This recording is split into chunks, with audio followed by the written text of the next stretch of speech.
É, pessoal, voltamos às grandes polêmicas do Batman. E agora toda semana tem uma polêmica nova do Batman. Isso porque o Batman, na HQ mais recente dele, durante a nova saga aí chamada de Guerra Gotham, fez uma espécie de lavagem cerebral no Jason Todd. É basicamente essa treta, eu vou explicá-la direitinho, porque tem nuances aí, se o Batman poderia fazer isso, se ele estava fora de si, se ele pode ser perdoado pelo que ele fez. Enfim, no vídeo de hoje a gente vai passar limpo essa nova saga em andamento do Batman Gotham War.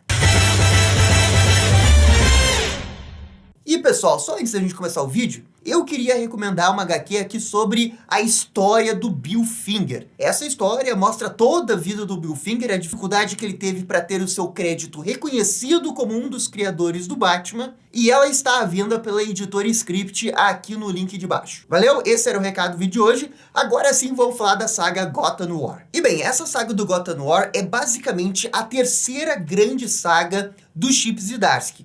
Primeiro a gente teve aquela saga do Batman Fail-Safe, que o Batman enfrentou aquele robô de preparo que ele tinha criado que estava fora de si. E essa saga acabou sendo importante porque foi quando o Chip Zdarsky retomou o conceito do Batman Zur-En-Arrh.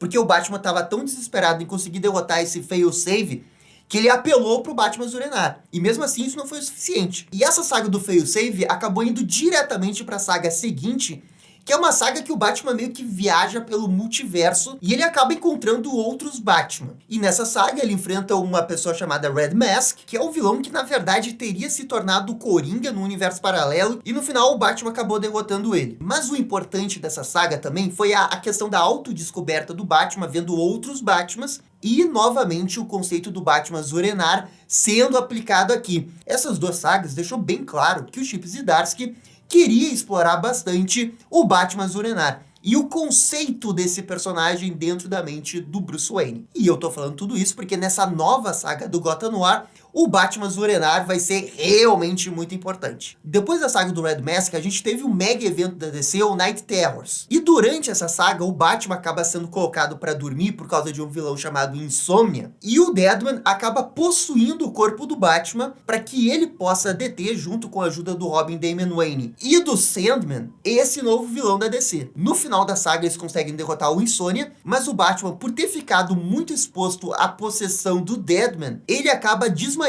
e ficando desacordado por várias semanas. E é a partir desse sonho que começa a saga do Gotham War. E enquanto ele está dormindo, o Batman sonha com o Batman Zur-En-Arrh. O Bruce acredita que ele ainda tem o Batman Zur-En-Arrh totalmente sob controle. E isso é representado por essas barras, né, como se fosse uma prisão. Só que estranhamente, o Batman Zur-En-Arrh tá muito calmo nesse momento conversando com o Bruce. E é aqui que a gente vê outros olhares ali atrás do Batman Zur-En-Arrh. E é quando o Batman vê esses outros olhos na escuridão dentro da sua mente, ainda presos, que é quando ele acorda.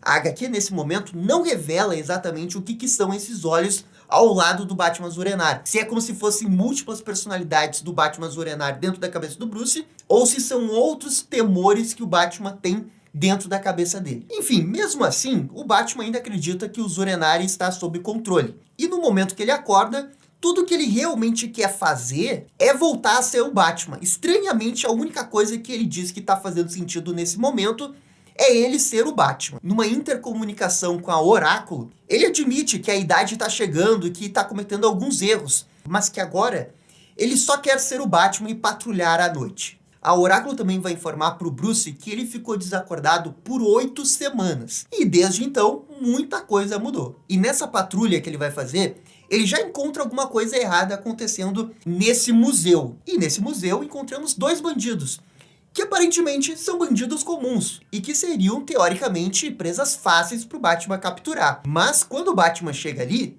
esses ladrões conseguem despistar o morcego e até se utilizam de técnicas de fuga que impressionam o Batman. Enquanto isso, num outro lugar, vemos Selina Kyle, a mulher-gato, com um outro ladrão chamado Roland. E a Selina está treinando esse Roland para ser um ladrão melhor, mas logo depois ela recebe um chamado para voltar para a base de operações dela, que é esse clube na qual vemos várias pessoas treinando ali. Acontece que a Mulher-Gato montou essa rede de operações de treinamento só para bandidos. E já já eu explico esse plano maluco da Mulher-Gato. Nesse clube, a Mulher-Gato conversa com suas parceiras ladras e ela é informada que o Batman voltou. Essa parceira aqui é a principal aliada dela e se chama Marquise. E essa personagem não tá tão convencida de que o Batman iria aceitar a operação que a Mulher Gato está realizando. Mas a Selina ignora a preocupação da Marquise e diz que irá fazer uma reunião com a Bat-família. E bem, ela é a Mulher Gato, né? Ela conhece todo mundo da Bat-família, então ela consegue fazer isso. E então cortamos para essa usina elétrica onde o Maxi Zeus, aquele vilão do Batman que acha que é um deus grego, querendo roubar a energia elétrica dessa usina. E ele está acompanhado de apenas um capanga. E por isso essa operação desse vilão tá bem prejudicada com isso. É nesse momento que surge o Robin Tim Drake, que diz que vai mandar o Maxi Zeus de volta pro asilo Arkham. Claro que o Maxi Zeus não quer isso e ele tenta fugir. O Tim Drake vai à caça do Maxi Zeus, ignorando aquele capanga de antes, e essa perseguição acaba levando os dois ao topo do prédio. Antes que o Tim Drake pudesse capturar o Maxi Zeus, o Batman aparece e prende o vilão. O Robin fica feliz da vida em ver o pai dele bem e acordado de volta ativa, e temos esse momento fofo dele abraçando o Bruce. Só que então, os membros da Bat-família recebem um recado para se encontrarem junto com a Mulher Gato lá no clube dela, o Kit Kat. E bem, até esse ponto a saga não tem absolutamente nenhuma polêmica. Mas vocês vão ver que as polêmicas começam no momento que a Selina Kyle começar a explicar o plano que ela tá fazendo e o pacto que ela quer fazer com a Bat-família. Todos os membros da Bat-família se reúnem ali no clube e a Selina Kyle revela que ali é um ambiente seguro, controlado por ela, e só eles estão ali naquele momento. Ela fica feliz em ver o Batman acordado novamente. Ela revela que desde quando o Batman estava desacordado, ela começou a recrutar capangas de vilões. Porque, segundo ela, se os vilões não tiverem os seus capangas para executar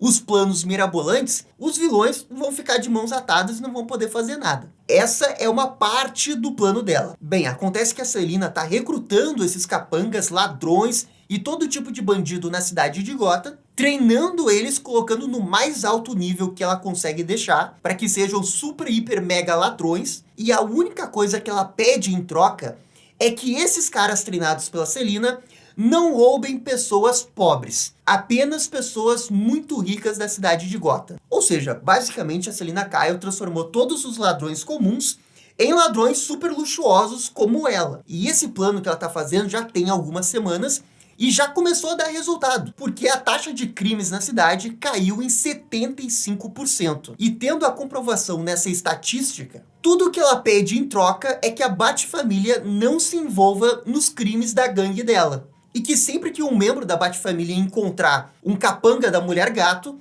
que eles virem os olhos, já que eles estarão roubando de pessoas ricas. E a Bat-família fica completamente dividida em cima desse assunto.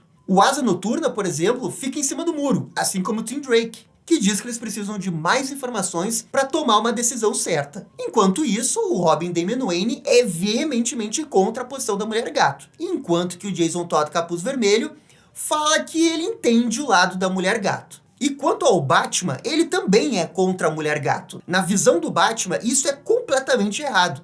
O que a Selina Kyle está fazendo é apenas mudar a definição de um crime, mas que isso ainda é um crime e a obrigação da Bat-família é combater os crimes de Gotham. Afinal, ninguém poderia garantir o que iria acontecer durante um assalto com esses ladrões. Pessoas inocentes poderiam morrer também. E o Batman, que foi forjado num crime, assim como todos os outros membros da Bat-família, dá um sermão nos filhos dele, dizendo que isso é inaceitável, que eles não deveriam aceitar tamanho acordo, tamanho absurdo com a Mulher Gato. Os ânimos ficam meio acirrados entre a Selina e o Bruce, e faz até uma piadinha maldosa ali deles casarem de irem para a igreja, mas ninguém briga e cada um vai pro seu lado, mantendo o seu posicionamento. Na saída, o Batman conversa com Tim Drake, que não consegue entender direito a posição tão veemente do Batman. Mas quem argumenta que não entende nada é o Batman, porque a opinião dele tá na cara que todo mundo tinha que estar a favor dele. E com isso, a história corta pro Jason Todd. Ele aparece de forma não convidada no apartamento da Selina Kyle. Eles brigam um pouco aqui para ficar parecendo que o Jason Todd tá um pouco contra a ideia da Mulher Gato e o plano dela, mas na verdade é justamente o contrário. Ele concorda com o plano. Ele inclusive tira a máscara dele e diz que vai fazer parte da gangue aí da Mulher Gato para proteger ela, porque ela vai precisar desse apoio. Afinal, como ela tá retirando os capangas da rua ela poderia ser alvo não só da Bat-família, mas também de outros vilões da cidade. Voltamos pro Batman, que no seu apartamento tenta refletir o que está acontecendo, mas a conclusão que ele tira é que ele tá certo. É ele quem tá lutando pela justiça, e não a Bat-família. E que talvez até mesmo a Bat-família esteja atrasando toda essa operação dele. É nisso que o bate-sinal é aceso, e ele vai até a delegacia de polícia para conversar com a nova comissária da cidade, que é a Renée Montoya. Ela não é tão amigável como o comissário Gordon, e tenta forçar o Batman a passar algumas informações sobre a Mulher Gato. Mas o Batman não passa nada e os dois saem dali um pouco brigados. No final da primeira parte dessa saga, voltamos para aquele amigo da Selina Kyle que ela estava treinando no início da história, que era o Roland, invadindo o apartamento de uma pessoa rica. Ele executa o treinamento da Mulher Gato perfeitamente, rouba as joias ali da pessoa, mas na saída acaba deixando cair uma joia. E isso atrasa toda a operação dele. E quando ele se dá conta, aparece a dona do lugar armada. Tiros são disparados e longe dali o Batman escuta e vai até o local. E quando ele chega, se depara com o corpo do Roland estendido no chão. Ele morreu. O policial que estava verificando o corpo informa para o Batman que o Roland era pai. E é aqui que o Batman percebe que ele precisa parar o plano da Mulher Gato. Porque para ele não importa a taxa de crimes ali da cidade. Importa que está acontecendo crimes. E ele precisa impedir. Porque qualquer tipo de crime que seja roubando bolsas no meio da rua ou roubando pessoas ricas, pessoas podem morrer. Inclusive esse próprio bandido, cuja grande consequência da morte dele é que a filha dele vai ser órfã. E o Batman se identifica com isso. Ele não pode deixar isso acontecer de novo. E é legal que a HQ faz isso, mostrando um reflexo da poça da água do Batman e tudo numa cor mais roxa para remeter o próprio Batman Zorenarda, que tem um capuz roxo. E essa é a primeira edição da saga Gotham War. A premissa toda tá aqui. E eu acho que vocês conseguem entender por que o Batman vai passar dos limites com o Jason Todd daqui a pouco. Mas, nesse primeiro momento, o Batman tá focado em ir atrás dos capangas da Mulher Gato. Sem tomar conhecimento de Bat-família ou de Selina Kyle, ele vai pessoalmente atrás de cada capanga que ela tem. Para ele, não importa que eles estejam mais treinados. Ele ainda é o Batman e ele precisa deter esses capangas da Mulher Gato. E aí a gente vê o Batman capturando vários capangas da Mulher Gato em vários lugares da cidade. Até no Iceberg Lounge, num grande hotel. Nenhum desses capangas treinados pela Mulher Gato, de fato, são páreos pro Batman. E claro que a Selina Kyle percebe isso. Conversando com a Marquise, eles entendem que precisam fazer alguma coisa. Até porque a Selina Kyle diz que vai ter uma missão que ela mesma precisa fazer, e essa é uma missão que ela diz que não pode ter interferência do Batman. Não sabemos exatamente o que é essa missão secreta da Mulher Gato, mas a Selina pede para criar uma distração e envolvendo o capuz vermelho, o que vai permitir que a Selina complete a missão dela. Enquanto que o Batman captura mais um ladrão de luxo da Mulher Gato, o Tim Drake Robin aparece para conversar com o Bruce. E ele tá um pouco preocupado com o que o Bruce tá fazendo. Ele sente que o Batman tá sendo muito precipitado em tomar essa atitude, enquanto que o Bruce discorda do Robin e diz que ele está sendo um pouco indeciso na hora de tomar partido, porque o Tim Drake não apoia nem a Mulher Gato e nem ele. E pro Bruce isso é um absurdo, porque é como escolher entre a vida e a morte. E até lembra o caso do Roland, que morreu e deixou a filha ali órfã. O Tim Drake acha que o Batman tá com muito estresse por causa das últimas missões, envolvendo o Failsafe, o Red Mask e até o Insônia. Mas o Batman diz que tá bem, e que ele tá fazendo o melhor para salvar todo mundo. E assim, ó, eu não sei quanto a vocês, mas até o momento o Batman tá bem coerente na história. Na Torre do Relógio, a Bat-família faz uma reunião sem o Batman e tá todo mundo um pouco confuso com o que tá acontecendo. A própria Stephanie Brown admite que recentemente deixou capangas da Mulher Gato realizarem os assaltos porque, teoricamente, isso iria ajudar a cidade. A verdade é que ela fez vistas grossas pro problema e agora tá se sentindo culpada, assim como outros membros da Bat-família. Contudo, todos os membros ali da Bat-família concordam que o Batman tá um pouco fora de controle. Ou melhor, como a própria Oráculo diz, o Batman tá fora de controle e agora ele tá tentando recuperar o controle, e por isso que ele tá agindo fora de si. Enquanto tá acontecendo esse diálogo da Bat-família, em paralelo acontece o diálogo do Capuz Vermelho com a Marquise. E o Jason Todd deixa bem claro que ele tá apoiando a Mulher Gato, que ele concorda com o que tá fazendo. porque essa é uma forma de diminuir a violência. E em outro lugar de Gotham, uma pessoa misteriosa se encontra com o Professor Porco, e ali vemos vários vilões do Batman reunidos. E o que eles estão planejando nesse momento não dá pra saber. O fato é que o plano da Mulher Gato realmente tirou um pouco o poder desses vilões. Porque sem os capangas, eles realmente não conseguem fazer muita coisa. Mas bem, é agora que a gente volta pro plano da Mulher Gato. Ela pede pro Jason Todd invadir uma casa onde vai ter um alarme, e esse alarme vai disparar de propósito, o que iria chamar a atenção do Batman para distrair ele com o Jason Todd ali. E tudo isso enquanto que a Mulher Gato resgata algumas pessoas que foram presas pela polícia. O plano do Jason Todd parece excelente porque eles estão monitorando pelo controle ali da Batcaverna a localização do Batman. E ele está indo em direção aonde está o Jason. Só que aquilo era uma armadilha do Batman e na verdade era um Bat-drone. Enquanto que o verdadeiro Batman foi lá no clube da Mulher Gato para enfrentar diretamente os capangas da Mulher Gato na base dela, enquanto ela não tava ali. E aí o Batman bate geral nos capangas da Mulher Gato, detonando eles, e quando ele se vira pro lado, é surpreendido por um Jason Todd extremamente pé da vida. E aí a gente tem aqueles diálogos que geralmente acontecem quando o Batman enfrenta o Capuz Vermelho. Ah, mas o seu método não funciona, Bruce. Jason, nós não matamos. E por aí vai, aquela discussão filosófica de Batman e Jason Todd. O Batman claramente tem vantagem numa luta contra o Jason, só que é nesse momento que surge o resto da Bat-família. A Bat-família enfrenta o Batman e o Bruce se sai relativamente muito bem nessa luta. Ele consegue derrotar o Signal, a Cassandra Cain, a Stephanie Brown também. Só que ele tem uma certa dificuldade quando o Asa Noturna se junta ao Capuz Vermelho. A luta acaba levando eles para fora do prédio, mas é agora que chega o apoio do Bruce, porque o Robin Damian Wayne, que tá do lado do Bruce, começa a lutar com o Capuz Vermelho. E é aí que o Batman começa a agir um pouco estranho.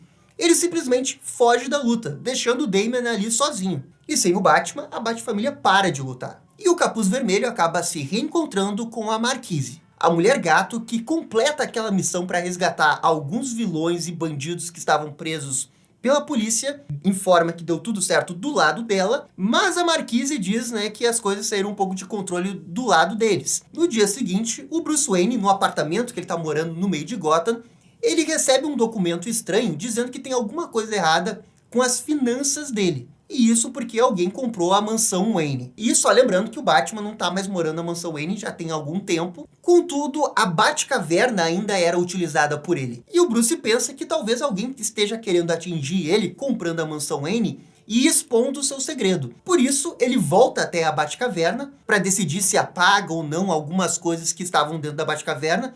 Ele até cogita em destruir toda a Batcaverna enquanto conversa com Batman Zurenar. Mas o Bruce se impõe e tenta voltar a si, sem deixar que o Batman Zurenar assuma o controle. Ele consegue fazer isso, só que no finalzinho dessa edição é revelado que quem comprou a mansão Wayne foi o Vandal Savage. E o morcego ataca o vilão imortal, mas o mesmo o ameaça chamar as autoridades e revelar tudo da Batcaverna. Sem opção, o Batman se retira de sua base. E o Bruce fica claramente desesperado. Ele diz que perdeu a mansão, mas ele não irá perder a sua família. Ele vai salvá-los. Enquanto isso, a Mulher Gato observa tudo e sabe que o Savage está na cidade. Agora, ela tem uma nova base. E a Selina clama pela sua equipe e, com o Capuz Vermelho, diz que irá roubar uma festa de gala para promover artes.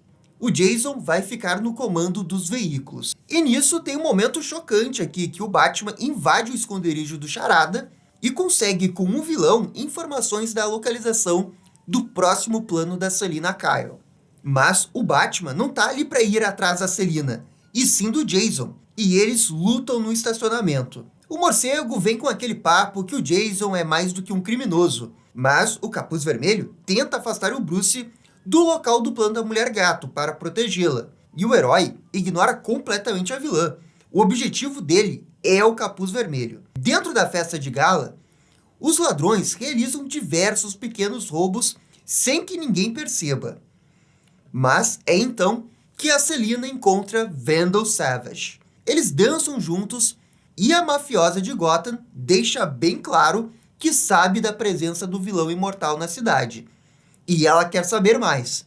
Só que, claro, o Vendel se faz de inocente. E mesmo assim, revela que quer um comandante para o que ele pretende fazer. Voltando para o Batman, o Bruce derrota o Jason e aplica um composto misterioso em seu pescoço, deixando o Jason inconsciente. E é agora que a gente chega na edição mais polêmica de todas, que foi a edição do Batman número 138. Essa edição começa com Vandal Savage relembrando um pouco como que ele ganhou a imortalidade, que foi uma chuva de meteoritos, e quando ele ficou perto de um desses meteoritos e dormiu nesse lugar, ele acabou herdando parte do componente químico que tinha nesse meteorito e ganhou a imortalidade. E é aí que a HQ revela que parte desses meteoritos se tornaram os poços de Lázaro ao redor do mundo. E é nesse gancho que eles reintroduzem o Ra's al Ghul, que novamente estava saindo de um banho do Poço de Lázaro, e o Ra's é surpreendido pelo Vandal Savage. O Savage está querendo fazer uma aliança para alguma coisa que eles vão fazer em Gotham, só que ainda não está claro o que ele realmente quer fazer ali. Essa é a primeira parte da história, e com isso cortamos para o Batman com o capuz vermelho. O Bruce sequestrou o Jason Todd, porque ele entende que ele quer dar um fim a essa personalidade assassina do Jason. Então, ele injeta no cérebro do Jason o mesmo programa que fez com que ele mesmo criasse o Batman Zur-En-Arrh dentro da cabeça dele. O Jason, quando ele passa por esse procedimento, ele pensa que o Batman aplicou o gás do medo nele. Mas não foi isso. O Batman está adicionando uma camada no cérebro do Jason Todd para que toda vez que o Jason pense em matar alguém no momento que a adrenalina dele estiver em alta, o programa vai simplesmente interromper o que ele está fazendo. É por isso que isso é uma lavagem cerebral. E o Bruce alega que ele está fazendo isso porque ele ama o Jason. Ele quer dar a chance do Jason de ter uma nova vida. Ele consegue uma nova identidade para o Jason morar livremente em Metrópolis sem ser o Capuz Vermelho. Mas ele não quer mais que o Jason seja o Capuz Vermelho. Porque se ele continuar sendo, ele vai ter que prender o Jason. E ele não quer fazer isso. Ele quer que o seu filho seja livre. E é por isso que ele fez aí toda essa trama envolvendo a lavagem cerebral. Agora, curioso, né? Se o Batman tinha uma coisa assim à disposição para fazer, ele poderia ter feito isso nos vilões que matam, né? Se pra ele tá tudo bem fazer isso com o filho dele, né? Imagino que seja tudo bem fazer com os vilões, né? E só lembrando, né, que esse Batman, nesse momento, supostamente, né, tá sendo controlado pela personalidade do Batman Zur-En-Arrh. O Bruce não está em condições normais nesse momento. Ele tá totalmente afetado por essa outra personalidade dele. Enquanto que o Bruce conversa com o Jason Todd,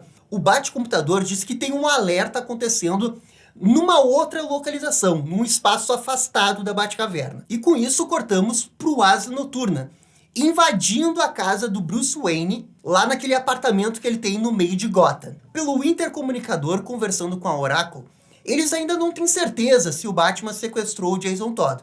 O fato é que o Asa Noturna tem certeza absoluta que o Batman está cometendo grandes erros.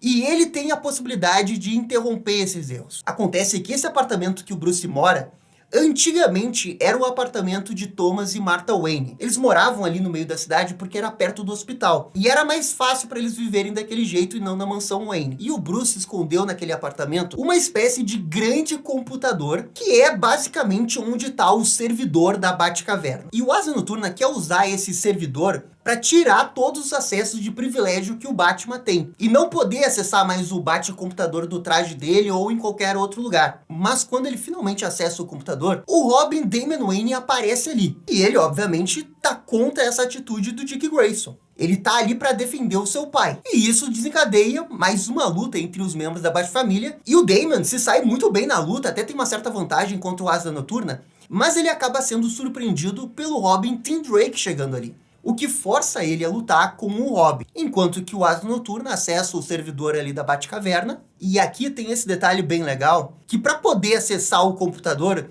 o Asa Noturna precisa recitar aquele pacto que ele fez com o Batman quando era criança. Exatamente as mesmas frases. O Dick Grayson faz isso, consegue o acesso que ele queria, só que é agora que chega o Batman ali. E o Batman ali já chega dizendo que o Dick Grayson tá quebrando o juramento que ele fez. E que, de certa forma, ele se sente traído pelo Asa Noturna. O Dick Grayson sabe que vai ter que lutar com o Batman, mas antes dessa luta começar, ele consegue uma primeira informação com o servidor, de que o Batman tá trabalhando com o Charada. O Bruce diz que tá trabalhando com o Charada para descobrir a localização dos outros vilões, mas de qualquer jeito, isso nesse momento não é importante, porque os dois vão lutar de novo. O Batman, novamente, tem vantagem nessa luta, e o Dick Grayson, né, tenta dar aquela argumentação de que esse não é o Batman, que é o Zur-En-Arrh controlando o Bruce, e que nem tudo precisa ser, né, tão preto no branco. Cortamos para a luta do Tim Drake com Damian Wayne, e num raro momento de felicidade, o Tim Drake ganha uma luta do Damian e consegue algemar o filho do Batman. É nesse momento que o Batman é arremessado para fora do prédio e a luta com a Asa Noturna acontece no meio das ruas. Como o Tim Drake conseguiu vencer o Damian, ele vai ao apoio do Asa Noturna, e o Tim Drake consegue colocar o Batman no chão, enquanto que o Asa Noturna volta para o computador para tentar descobrir pelo computador o que o Batman fez com o Jason Todd. Como o Asa Noturna abandona essa batalha, o Batman se recupera e começa a enfrentar o Tim Drake de igual para igual. Só que é então que o Batman é surpreendido com o Asa Noturna totalmente pistola. Ele descobriu o que o Batman fez com o Jason Todd. E agora, meus amigos, o Dick Grayson tá muito brabo. Ele chama o Bruce de monstro e que dessa vez o Batmóvel não vai conseguir salvar ele porque ele bloqueou todos os comandos que o Batman tem do servidor da Batcaverna. O Asa Noturna tá com tanta raiva que talvez ele até fosse matar o Batman, mas o Tim Drake segura a mão dele, impedindo que ele desse mais soco no Batman que estava caído no chão. E o Batman aproveita essa situação e consegue prender tanto o Asa Noturna quanto o Robin numa rede. E é aqui que a gente tem a confirmação de que o Batman tá totalmente fora de si, porque vamos ter balões de diálogos na cor roxa, com a voz do Batman Zur-En-Arrh, incentivando o Batman a cometer cada vez mais loucuras. Com os dois imobilizados, o Batman foge dali. E percebemos, pelos diálogos do Batman Zur-En-Arrh, que ele tá completamente maluco, dizendo que ele vai forçar os membros da Batfamília a deixar as suas identidades secretas para eles serem livres. E que só ele vai ser o Batman, um Batman solo. E enfim, ele sai dali. O Robin Damian Wayne testemunha tudo isso e vê que o Batman abandonou ele preso ali, algemado. E com isso ele finalmente percebe que o seu pai está diferente. Algo mudou. Eles não sabem exatamente o que é, mas Damian lamenta e sabe que terá que ir contra seu pai dessa vez. Pois é, essa parte foi bem louca. Só que agora a gente vai ter o desdobramento do que aconteceu com o Jason Todd. Vemos o Jason totalmente assustado, dizendo que ele precisa se levantar, mas ele não consegue. A Marquise aparece ali para ajudar o Capuz Vermelho. Ela tira o Jason da cela ali e ajuda ele a se levantar. E é agora que vem o grande plot twist dessa história envolvendo a Marquise. Ela oferece uma rara oportunidade para o Jason Todd, porque vê o potencial dele, e convida ele a ser imortal, conseguir a vida que ele precisa ter. E além disso, ela revela que o verdadeiro nome dela é Scandal Savage, a filha de Vandal Savage. O Jason se provou útil para o plano que eles querem executar em Gotham, e convida ele a participar disso. Só que o Jason não consegue nem formular uma frase de tanto medo que ele tá por causa da lavagem cerebral que o Batman fez ele passar. Ele diz que precisa de ajuda, mas a Marquise a ignora, porque não é isso que ela quer dele. O que ela realmente precisa é de guerreiros. E deixa ali o Jason completamente sozinho e apavorado. E é aqui que a gente chega no momento atual dessa saga aí do Guerra Gotham. O que tá acontecendo, gente? É muita polêmica. Começamos com a Batfamília agindo meio fora de si, e o Batman num primeiro momento com bastante razão no que ele tá dizendo, só que lentamente o Batman sendo controlado pelo Batman Zur-En-Arrh, ao ponto de ele fazer essa coisa maluca aí de fazer lavagem cerebral no Jason Todd. Coitado do Jason, velho. Deprimente esse final aí que ele não consegue sequer fazer uma frase. E quem fez isso foi o pai dele, o Batman. Eu até acho que dá pra passar um certo pano aí dizendo que o Batman tá sendo controlado pelo Batman Zur-En-Arrh. E beleza, eu tenho certeza que a HQ vai argumentar isso. Mas com certeza a relação do Batman com Jason Todd nunca mais vai ser a mesma coisa. Não tem como perdoar isso, por mais que alguém esteja sendo controlado. Foi um nível de tortura, nível Coringa que fez ele morrer lá no passado. É uma mudança tão radical na história que eu nem sei se isso não é editorial da DC, sabe? Pra tentar forçar o Batman a ter HQ solos de novo. Porque vira e mexe isso acontece, né? Ah, a gente precisa de Batfamília. Daí o cara fala lá, negócio da Batfamília. Agora a gente precisa que o Batman seja solo. Aí faz toda uma saga lá pra deixar o Batman solo em Gotham de novo. É o que eu acho que tá acontecendo aqui também. E assim, ó, eu acho bem fora de personagem o Batman fazer isso, até com a justificativa do Zur-En-Arrh. Talvez eles tenham passado um pouquinho do limite do tolerável para essa história. Só que assim, ó, eu acho que essa HQ ela entrou no modo dane-se, ela quer ser polêmica. Sabe como as HQs do Homem-Aranha recentemente estavam no modo dane-se e só queria ser polêmica por ser polêmica? Eu acho que o Batman entrou nesse modo também. Quero ser polêmico por ser polêmico, dane-se a lógica. Batman Zur-En-Arrh assume o corpo do Batman. Beleza, vamos ver o que acontece, vamos pirar nessa história, vamos fazer umas coisas malucas, vamos fazer o Batman enfrentar a Batfamília 5 vezes em 2 HQs. E é o que aconteceu, é super polêmico. Eu, sinceramente, não acho bom. Mas eu também estaria mentindo se não estivesse minimamente curioso para ver como que eles vão sair desse problema aqui. Quero ver se eles vão colocar só na conta do Batman Zur-En-Arrh, ou se eles vão dar alguma outra desculpa. Mas enfim, essa é a polêmica atual do Batman. Por favor, comentem aqui embaixo. E no mais, gente, é isso daí. Muito obrigado. E dá-lhe descer. E esse foi o vídeo com a questão da polêmica da HQ do Batman. E aí, gostaram? Não gostaram? Deixem suas opiniões nos comentários. E se curtiram o vídeo, deixa aquele joinha e inscreva-se no canal para ficar sabendo absolutamente tudo sobre Batman. Obrigado, gente, e até a próxima. Tchau, tchau.